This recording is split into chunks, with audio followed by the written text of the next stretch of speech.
Je voudrais poser juste une question. Aujourd'hui, notre football, enfin le sport au Cameroun en général, se portait très très mal. Il y a quelques années, quand nous étions jeunes, il y avait les jeux scolaires et universitaires au SUC qui ont été détricotés par deux agrégés parce qu'il y avait des finances qui devaient se partager. Et je pense que ça a été le vivier de nous autres et de beaucoup de jeunes dont les talents ont éclos durant cette période. Mais aujourd'hui, nous sommes dans une période où on prépare la Coupe des Nations.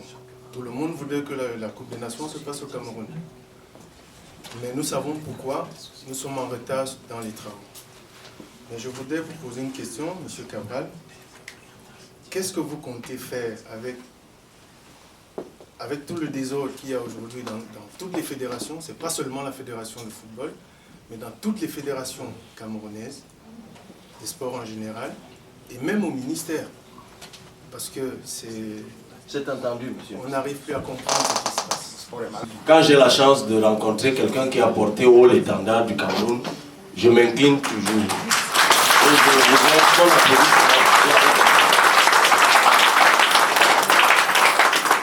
Parce que c'est par là qu'il faut commencer, monsieur Missé. La première chose qui figure en bonne place dans mon projet de société, c'est le plan de réhabilitation des anciennes gloires. Dans tous les pays du monde, j'ai rencontré, c'est même des histoires tristes. Souvent, vous rencontrez un ancien médaillé camerounais. J'en ai rencontré un, il vendait les ananas. Et c'est là qu'il s'est présenté à moi. Un ancien médaillé d'argent de boxe. Au marché de Fundi, je préfère taire son nom. Et c'est des gens qui ne demandent qu'à former les autres. Dans ces pays où nous sommes, j'ai étudié un peu le système belge sur le football. Et rien n'est étonnant dans ce qu'on voit aujourd'hui en Belgique, avec leur système. Les résultats qu'ils ont maintenant à l'international, tout au moins sur le football. Donc il faut commencer par là. Tous ceux qui ont porté haut l'étendard Cameroun dans les disciplines sportives, il faut les mettre au service de leurs cadets. Et ça permet aussi de commencer à régler le problème des modèles au Cameroun. Les nouvelles générations ont toujours besoin de modèles. Ceux qui ont été admirés par le passé, qui se sont sacrifiés pour qu'on arrive à quelque chose, il faut toujours... Moi, ça m'a marqué dans des pays comme les États-Unis, où c'est systématique. C'est-à-dire que les jeunes se sentent toujours situés dans le prolongement de ceux qui ont été avant eux. Chez nous, c'est bizarre. On fait toujours comme si à chaque fois on recommençait à zéro. Comme s'il n'y avait jamais rien eu avant nous. Comme si personne n'avait jamais rien fait avant. Ça, c'est une chose. Mais après cela, le sport, il est économique aujourd'hui. Le sport fait entrer des devises.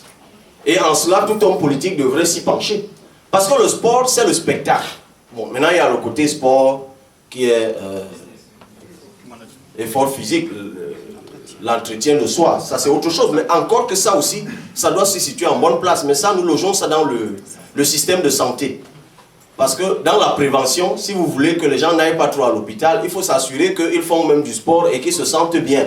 Mais là encore, il faut donc, et je reviens au sport, créer des infrastructures pour ça. Mais le sport, économiquement, c'est d'abord un spectacle. Il y va du sport comme le spectacle vivant, la danse, le cinéma et autres. Le sport, c'est un spectacle. Et c'est un spectacle qui rapporte de l'argent. Dans le sport, on vend le talent. Et généralement, le financement du sport, on ne le dit pas suffisamment, vient des ménages, par les consommateurs du talent.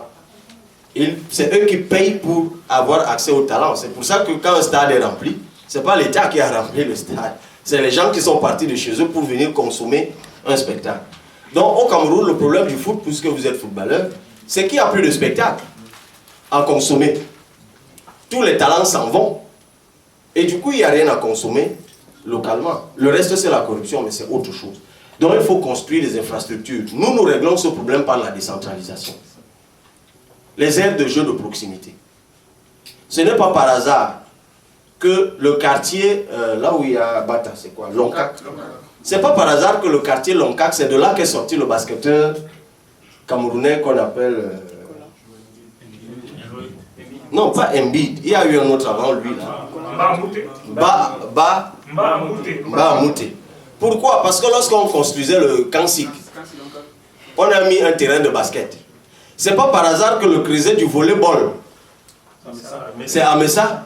Parce que lorsqu'on construisait le Kansik, on a prévu un terrain de volley. Les jeunes qui habitent là, commencent là, et plus tard deviennent des stars. De Messa sont sortis plusieurs lions indomptables du volley. Ça veut dire que si on s'assure, et c'est prévu d'ailleurs par la Constitution et les lois de 2004, qu'au niveau des communes, les aires de jeu sont les aires de sport, des infrastructures, pas de très grande envergure, hein, sont faites. Là, on crée des conditions d'éclosion du talent. Et on s'assure donc de la formation. Votre collègue, Enongachu, qui est aujourd'hui, qui dirige l'académie, ah ben, je suis allé le voir dans son bureau. Moi, je fais souvent comme ça, et quand je ne comprends pas, je vais demander. Et je lui ai demandé, bon, fait, toi, tu diriges l'académie. Où est-ce que tu formes ton académie là? Tu formes où? Il n'a pas. 2, tous les centres de foot que je vois partout dans les quartiers là, est-ce que tu les connais? Il me dit non. Je dis, mais les enfants des gens sont formés dans les quartiers, pas des individus que personne ne connaît. L'école en question n'a pas d'agrément. S'ils se cassent le pied là-bas, il y a une assurance? Non. Il faut les infrastructures de formation. Donc, voilà le levier. Il y a un levier infrastructurel, les infrastructures à la base. Dieu merci, on a le terrain partout. Est-ce que pour faire un stade de foot à gazonner, il faut faire venir l'argent des États-Unis? Il y a les terrains. C'est juste une question de volonté politique. Pour construire un terrain de volley, c'est-à-dire que ça part d'ici, ça s'arrête là. On met du ciment dessus. D'ailleurs, on peut mettre le plancher. On a du bois. Est-ce que c'est si compliqué véritablement? Non, c'est une question de volonté politique. Donc, il y a le levier économique qui pour moi est très important. Il faut éviter la fuite des talents pour que le spectacle renaisse dans le sport chez nous. Et puis, politiquement, il faut créer, construire des infrastructures. Et dans ces choses-là, j'ai étudié un peu d'autres situations. Hein. Dès que vous avez commencé, même les investisseurs viennent déjà dans le sport. Parce que le Cameroun est un vivier de talent. Donc, pour peu qu'on normalise, mais vous savez pourquoi ça ne marche pas, monsieur Missé? Parce que pour le moment, comme le sport donne de l'argent qu'on peut bouffer impunément, parce que malheureusement, c'est ça le problème de l'argent du sport. C'est que quand la FIFA envoie 5 milliards à l'Africa Foot, vous pouvez bouffer ça, personne ne va jamais vous poursuivre, puisque ce ne sont pas des fonds publics. Et ça donne ce que ça donne.